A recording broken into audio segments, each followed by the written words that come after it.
আসসালামু আলাইকুম গাইস। তো কি অবস্থা, সবাই কেমন আছেন? আপনারা যারা রামপুরা মিরপুরে বাইক কিনতে আসেন, যারা বিশেষ করে নতুন বাইকার আছেন আর বাইক সম্পর্কে যারা একটু কম বুঝেন, অনেকে আছেন যে আপনারা দালালের মাধ্যমে বাইক কিনতে আসেন। তো দালালের মাধ্যমে আপনারা বাইক না কিনে আপনাদের পার্শ্ববর্তী যে গ্যারেজ আছে বা যে গ্যারেজের মিস্ত্রি আছে তারা বলবেন যে ভাই আমি একটা বাইক নিব, তো আপনি একটু আমার সাথে চলেন, আপনার চা নাস্তা খাওয়ার জন্য আমি কিছু টাকা দিবানি।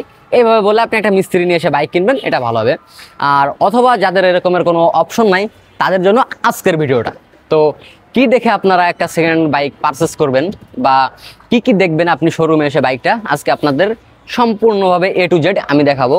তো চলেন আজকে আপনাদেরকে আমি দেখাই যে একটা সেকেন্ড হ্যান্ড বাইক কিনতে আসলে আপনারা কি কি দেখে বাইকটা নেবেন। সর্বপ্রথম আপনারা যখন বাইক কিনতে আসেন আপনারা কাজটা করেন কি, সর্বপ্রথম আইসা হচ্ছে বাইকের যে চাবিটা আছে চাবিটা অন করেন। চাবিটা অন করে দেখেন যে বাইকটা কত কিলো চলছে। এটা হচ্ছে FZS ভার্সন 2 2024-এর মডেল। তো দেখেন এখানে দেওয়া আছে আপনার 7169 কিলো। তো এই বাইকটা কিন্তু মিটার কমানো আছে। আর আমাদের শোরুমে যারা আপনারা বাইক নিতে আসেন আমরা কিন্তু বলে দিই যেটার মিটার কমানো আছে এটা কমানো, আর যেটা কমানো না থাকে বলি যে এটা কমানো নাই। তো এটা চলছিল আপনার জেনুইন প্রায় আপনার 14,000 কিলোর মতো, তো এখানে আছে আপনার 7,000 কিলো। তো এটা দেখে বুঝতে পারবেন না যে বাইকটা চলছে কত কিলো। তো কি দেখে বুঝবেন যে বাইকটা অল্প চলছে? আপনারা আসবেন, এসে কিন্তু দেখবেন যে সামনের যে টায়ারটা, ফার্স্ট টায়ারটা দেখবেন হচ্ছে সামনের টায়ার। দেখেন বাইকটার টায়ারটা কিন্তু একবারে ফ্রেশ আছে, যে এই যে আপনার নতুন থাকা অবস্থায় যে দাগ থাকে দাগটা কিন্তু এখনো রিমুভ হয় নাই। সর্বপ্রথম দেখবেন আছে সামনের টায়ারটা, যে টায়ারটা ফ্রেশ আছে কিনা। তো এখনো অবস্থা যে টায়ারটা আছে টায়ারটা দিয়ে আপনারা এখনো চোখ বুঝে আপনার 20,000 কিলো চালাইতে পারবেন। তো প্রথমে দেখবেন সামনের টায়ারটা, তার পরবর্তী যাবেন পিছের টায়ারে, তারপরে যা দেখবেন হচ্ছে পিছের টায়ারটা। পিছের টায়ারটা দেখেন একবারে ফ্রেশ, মানে সামনের টায়ারটারও যেরকম অবস্থা পিছের টায়ার একই অবস্থা। কারণ যারা ভদ্রলোক বা যারা ভদ্রভাবে বাইক চালায় তাদের পিছের টায়ারটা সামনের টায়ার কখনো নষ্ট হয় না, যারা যদি বেশিও চালায়। তারপরে দেখবেন আপনার হচ্ছে এসে বাইকের যে কালারটা আছে, বাইকের কালারটা দেখবেন। যে অনেকে বলেন যে ভাই বাইক এত চকচক করতেছে, তার মানে কিন্তু বাইকটা কালার করা আছে। আর যখন বাইক কালার করা থাকে আপনারা একটু এইভাবে হালকা করে বসবেন, বসে এই যে এইভাবে একটু কাত করে দেখতে যাবেন, বাইকটা দেখার চেষ্টা করবেন যে যদি কালার থাকে এই যে কালারটা আছে হালকা ভাঁজ ভাঁজ থাকবে, মানে হালকা ভাঁজ ভাঁজ থাকবে, যে মানে একটা কাপড় ধোয়ার পরে আয়রন করার আগে যেরকম একটু হালকা ভাঁজ ভাঁজ থাকে এরকম ভাঁজ ভাঁজ থাকে। আর যদি কালার করা না হয় এই যে একবারে যেরকম ক্লিন আছে একবারে এইভাবে ক্লিন দেখতে পাবেন। এসে আপনারা এটা দেখবেন। তারপরে অনেকে বলেন যে বাইকের ইঞ্জিন খোলা হয়েছে কিনা এটা বুঝবো কিভাবে। তো এটা বোঝার কিন্তু একটা সহজ উপায়, সেটা হচ্ছে আপনারা আসবেন, এসে হচ্ছে বাইকের ইঞ্জিনের কাছে বসবেন। বসার পরে এই যে আপনার যে গ্যাসকেটটা আছে সিলিন্ডারের, দেখবেন এখানে গ্যাসকেট বের হয়ে আছে কিনা, বা এই জায়গা আপনার আঠা লাগানো আছে কিনা, কালো যে আঠা আছে গ্যাসকেট আঠা বা কালো আঠা থাকে সাদা আঠা থাকে, দেখবেন যে এরকমের আঠা এখান দিয়ে আছে কিনা। তো এটাও কিন্তু রিমুভ করা যায়। তারপরও আপনাদের একটা প্রশ্ন থাকে যে তাহলে তারপরে বুঝবো কীভাবে? এখানের একটা আঠা কিন্তু কোনোভাবে রিমুভ করা সম্ভব না, সেটা হচ্ছে হেডের আঠাটা।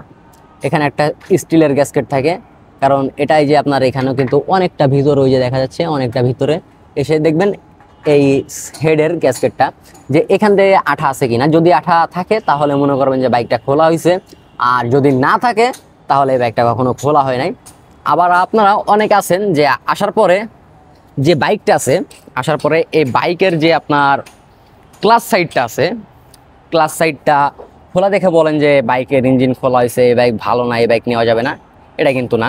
যখন আপনি একটা নতুন শোরুম থেকে বাইক কিনবেন, ধরেন ইয়ামা শোরুমে গেলেন, সুজুকি শোরুমে গেলেন, হোন্ডার শোরুমে গেলেন, ওরাও কিন্তু কোনোদিন আপনারে এই যে ক্লাচ প্লেটটা আছে আর স্পার্ক প্লাগটা আছে এই দুইটার গ্যারান্টি কোনোদিন দিবে না। কারণ এই দুইটা হচ্ছে আপনার নষ্ট হয় কীভাবে আমি বলি, যে অনেক আছে নতুন নতুন গাড়ির ক্লাচ প্লেট নষ্ট হয়ে যায় বা মার খেয়ে যায়। সেটা হচ্ছে যদি ক্লাচ হাতের ভিতরে কেউ রাইখা চালায় বা আপনার ক্লাচটা অনেক টাইট দিয়ে চালায়, তাদের ক্লাচ প্লেটটা কিন্তু একটু তাড়াতাড়ি মার খেয়ে যায়।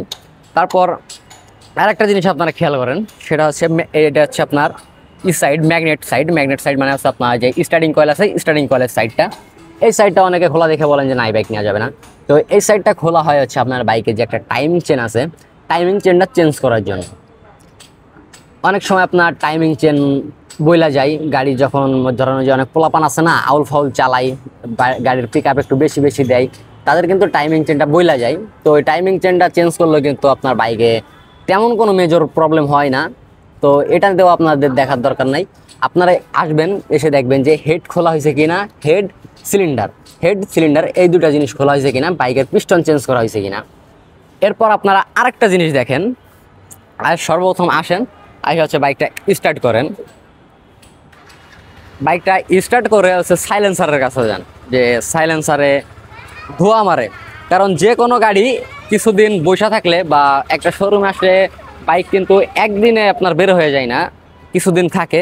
তো এটা বুঝবেন কেমনে যে এই বাইকটার পিস্টন ভালো কিনা খারাপ। তো এটা আজকে আপনাদের দেখাবো যে পিস্টন ভালো খারাপ বুঝবেন কিভাবে। আপনারা বাইকটা স্টার্ট দিবেন এসে, এই যে আমি স্টার্ট দিলাম, বাইকটা স্টার্ট দেওয়ার পরে 2 মিনিট একটু স্টার্টে রাখবেন, যাতে ইঞ্জিনের যে মোবিলটা নিচে আছে মোবিলটা সম্পূর্ণ ইঞ্জিনে ছড়াই যায়। একটু ওয়েটটা নিয়ে কমবেন।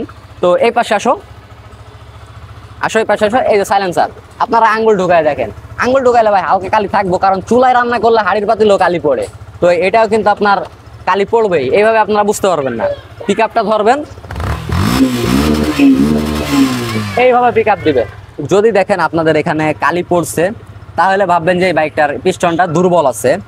আর যদি না পড়ে তাহলে কিন্তু এই গাড়ির পিস্টন দুর্বল নাই। এই যে পিক আপ দেওয়ার পরে কিন্তু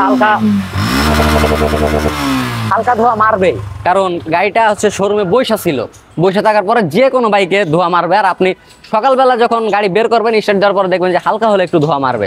এটা কিন্তু কোনো সমস্যাও নাই, এটা ভয় পাওয়ারও কোনো দরকার নাই। তো আপনারা এসে সর্বপ্রথম বাইকের ইঞ্জিন দেখবেন, টায়ার দেখবেন, বাইকের যে কালার আছে বাইকের কালার দেখবেন। মিটারও দেখার দরকার নাই, দালালও ধরার দরকার নাই, নিজে আসবেন। যদি কারো পরিচিত মিস্ত্রি থাকে তাকে চা নাস্তার খরচ দিয়ে নিয়ে চলে আসবেন, এটাই আপনাদের থেকে বেটার। আর যদি না বুঝেন তাহলে আপনাদের যে বিষয়গুলো দেখালাম এই বিষয়গুলো দেখে আপনারা বাইক পারচেস করবেন, ইনশাল্লাহ কেউ ঠকবেন না।